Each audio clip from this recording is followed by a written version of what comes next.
Bonjour à toutes et à tous. Nous allons poursuivre notre chemin avec Samuel. Et nous allons maintenant nous retrouver à Mitzpah. Et pour étayer les propos, nous allons lire ensemble dans 1 Samuel 7, les versets 5 à 14. Et Samuel dit, « Assemblez tout Israël à Mitzpah, et je prierai l'Éternel pour vous. » Ils s'assemblèrent donc à Mitzpah et y puisèrent de l'eau qu'ils répandirent devant l'Éternel. Et ils jeûnèrent ce jour-là et dirent, « Nous avons péché contre l'Éternel. » Et Samuel jugea les enfants d'Israël à Mitzpah. Or, quand les Philistins eurent appris que les enfants d'Israël s'étaient assemblés à Mitzpah, les princes des Philistins montèrent contre Israël.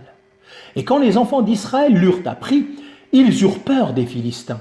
Et les enfants d'Israël dirent à Samuel, « Ne cesse point de crier pour nous à l'Éternel, notre Dieu, afin qu'il nous délivre de la main des Philistins. » Alors Samuel prit un agneau de lait et l'offrit tout entier à l'Éternel en holocauste. Et Samuel cria vers l'Éternel pour Israël, et l'Éternel l'exauça.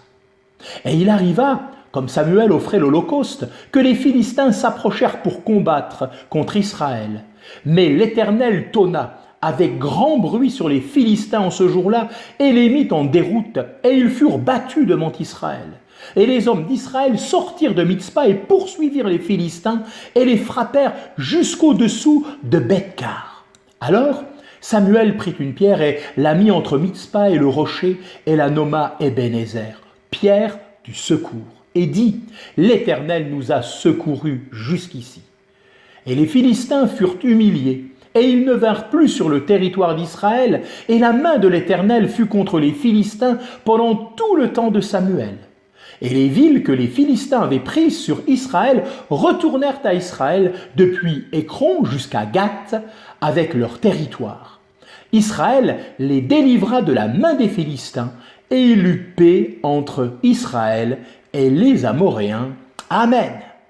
Le nom de Mitzpah, troisième lieu que visitait Samuel, apparaît déjà en Genèse 31, des versets 45 à 54. Là, Jacob et Laban avaient mis fin à leur dispute.